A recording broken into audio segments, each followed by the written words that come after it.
girls, welcome. Thank you so much for being here and performing for us today. It was beautiful. We loved it. Thanks for having us. How did the band form? Did you all know each other beforehand? We actually all met in high school. So me and Rabina are from Perth and Scarlett's from Toronto, Canada.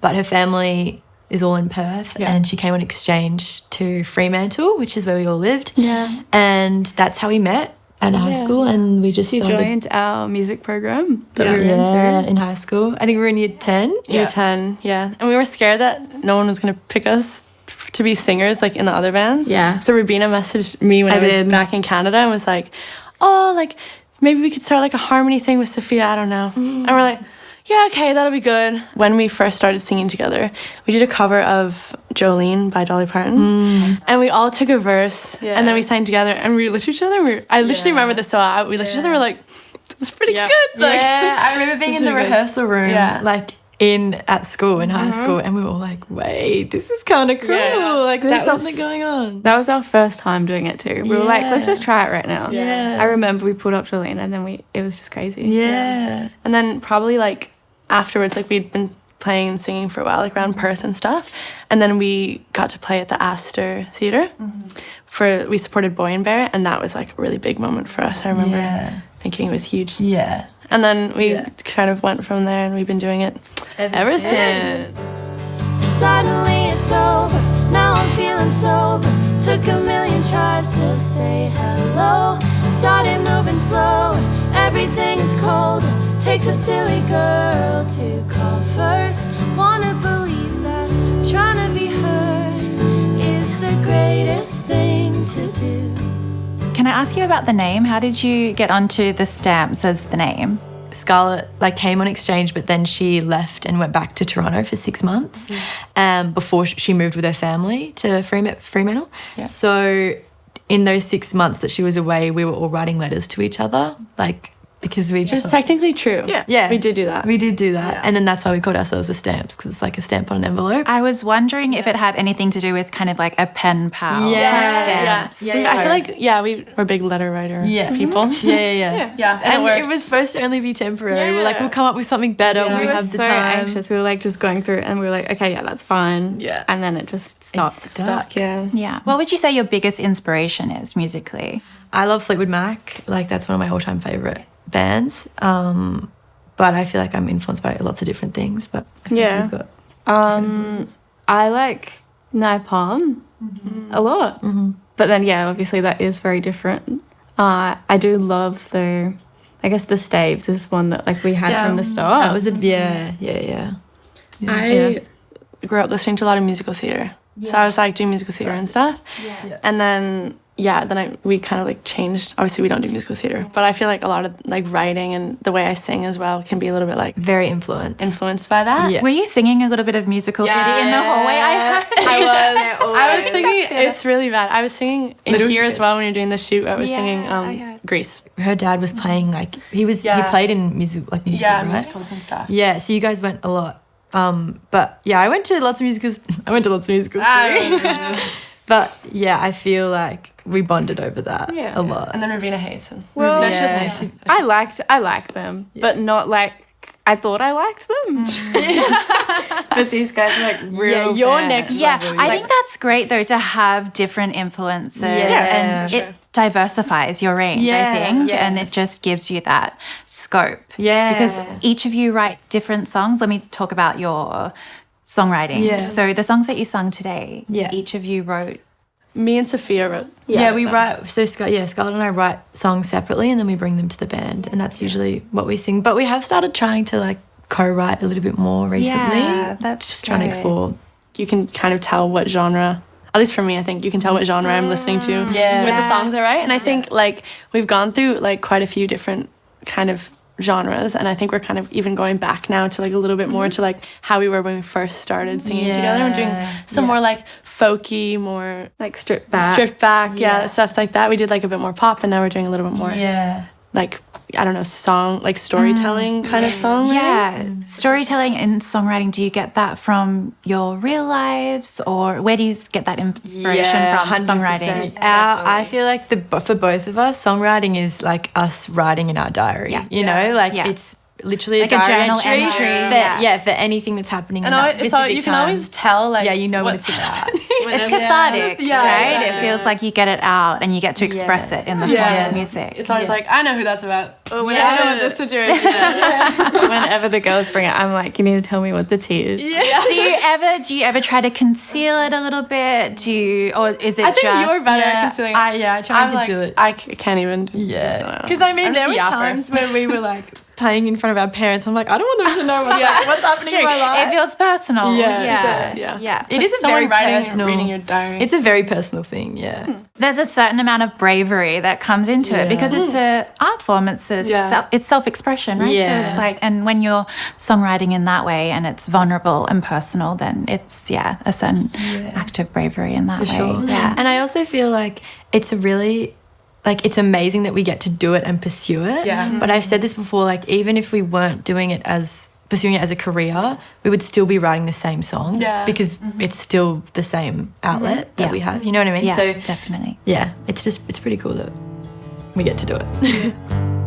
And if you need me, let me go. Let me go. If this goes somewhere, if it goes, I think you should know. I'm used to being on my own. And what are you doing at the moment? Are you touring? What is your So schedule like? Yeah, we're about to release an album. So that's coming out August 8th. And it's called In All the Ways I Am. And then we're going on tour to celebrate that. Where are you going? Perth? Around like national. Yeah, Brisbane, Sydney, and Melbourne. Yeah. Amazing. It's really fun. Are those tickets available now? Yeah. They're on sale. come Everyone see get a ticket. They're gonna be really cool. I think like the venues that we've picked are like kind of quite intimate, and they're not like your usual like pub gig or whatever. You know what I mean? Like it's that's very. great. And we're doing it with the mic, like the single mic. We're gonna have the road mic, and we're gonna do it around the mic. Yeah, perfect. it'll So be the really setup nice. you had today, that's how you that's what it'll perform. be. Yeah, that's Yeah. beautiful. That's Should be great. really I'm so excited. fun. Yeah. Homecoming tour kind of. Because we get to play in Perth. We haven't played one of our shows in Perth since we left. A home gig. Yeah. So it'll be nice to see everyone again. Yeah. for sure. So you sing into one road mic. How did that creative decision come about? I remember we went to go see Lake Street Dive when they came to Melbourne, and we were sitting and watching them, and they are like a full band, but at one point they like stopped mid-set and they pulled out this single mic, and then they all kind of crowded around it, and they did a cover of Want You Back by Jackson 5. And I remember like leaning over and being like, we should do this. And then we brought it to our manager and we're like, why don't we try doing a single mic thing? Because before we had, 3 separate mics on the stage. Yeah. And we'd always try and like work around it kind of more in a triangle, which is what you almost need anyway for a mic around that. Yeah. And It's good. It's more of a point of connection. Like it connects all of you. 100%. It's nice, and you can also like, you're not hearing yourself through a full back. You're actually hearing Right. like each other. And Yeah. yeah. And I think we've known each other so long now that we can like actually probably just tell what we're all thinking. especially with like harmony work as well, I feel like Yeah. too. So it's your signature setup. We played a show with it, and then after we played that show, we're like, oh my god, we need This to is do this it. always. Yeah. Like it's just which is nice. It's nice so to nice. find like your unique thing. Did it take much to get there, or it just organically happened? I mean, like, I guess it took a while to kind of stumble upon that because we've been playing music together for like 5 years now. Yeah. And we always were doing a 3 mic thing. So, yeah, I think when it just happened, it just happened. You know what I mean? Yeah. Makes sense. Yeah. Is there a level of trust and chemistry that's required to perform with one mic?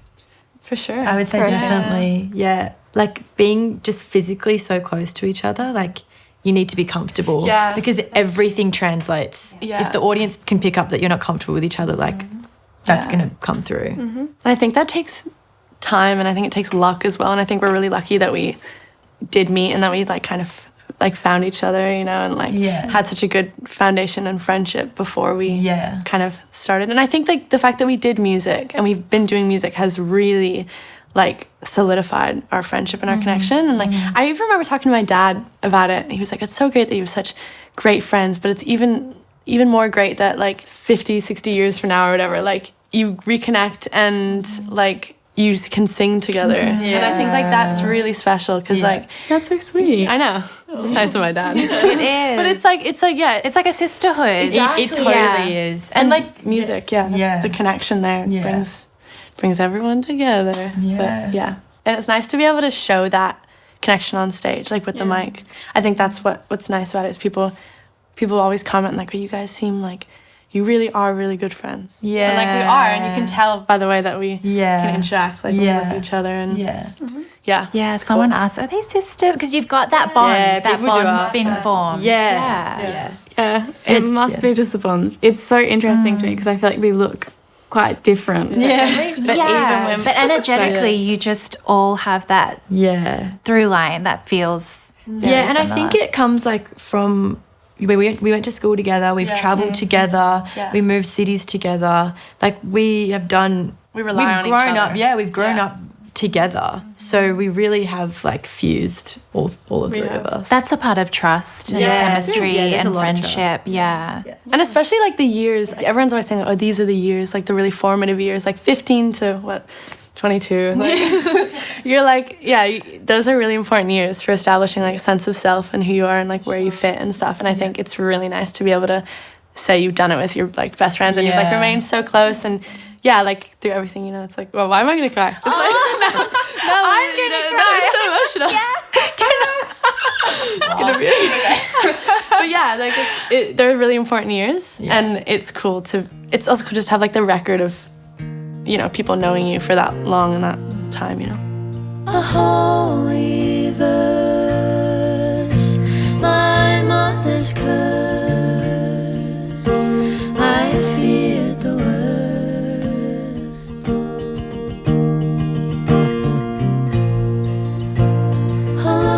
Inside,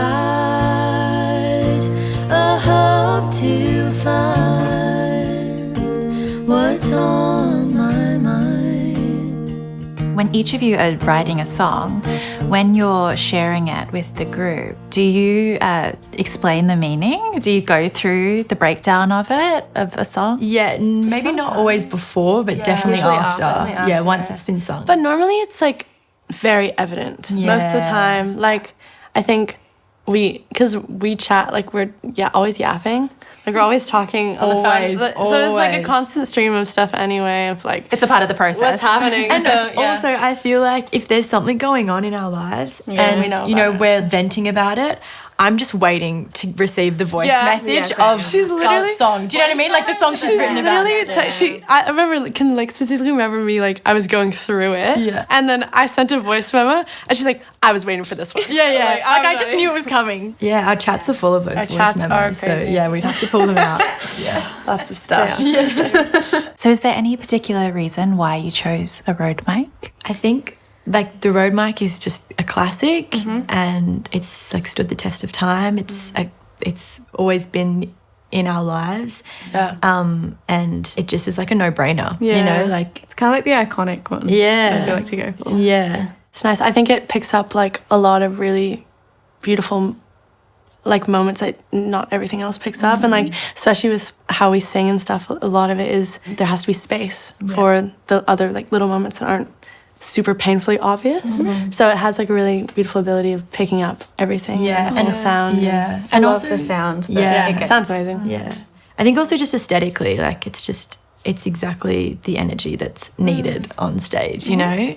And I think people will find solace in like the intimacy and the quietness of music, like you know, the microphone and just how simple it is. Because it does get very, very overwhelming on the outside, you know. But musicians can trust it. Absolutely. When we use it in the studio, it really makes us focus on each other. And also, again, like it's the same with playing live, but the proximity that it gives us to each other is a really nice thing to focus on. and it just picks up everything, every little sound. Yeah. It's super sensitive, which is nice because you can kind of give and take a little bit from the mic. Yeah. And it's nice to be able to listen to each other and mix ourselves live. Yeah. I think also like in terms of connecting with an audience, it's really helpful because we were talking about this the other day, how when you sing all three of us together, the audience is forced to look at the mic at us, like as a unit, It's the as a focal band. point. Yeah, rather than when you sing 1, 2, 3 far away. If someone's sitting in front of me, they're only really going to see me and they miss out on the rest of the rest of it, the girls it's and nice us to and see us as central as a unit. Yeah, and it's the connection point, like we were saying. Yeah, exactly. I also think when we play with the Rode mic, we're playing in venues that are going to be intimate because you have to have a focused audience for a show like that. You know, you can't have people talking over it because it's so sensitive. Or it forces the audience to be intimate, which is what you which you want. Yeah, exactly. And we've actually often had people come up to us after we play with the Rode mic and they just come up and they say, like, I've never seen anything like that before. You know, you don't really see 3-part harmonies anymore kind of live and around one mic. It's a very like Laurel Canyon-y thing to have, to see. So it's exciting. It's a point of difference. Yeah. It brings sides of like both worlds, like the classic thing. Like it's like 60s sort of vibe, but then it also like mixed with more of like a modern, it's like a modern take. Yeah, definitely. Totally. Modern take on a classic. Thank you so much for coming today, girls. We loved having you, and good luck with the album and the tour. Thank you so much. Thanks for having us.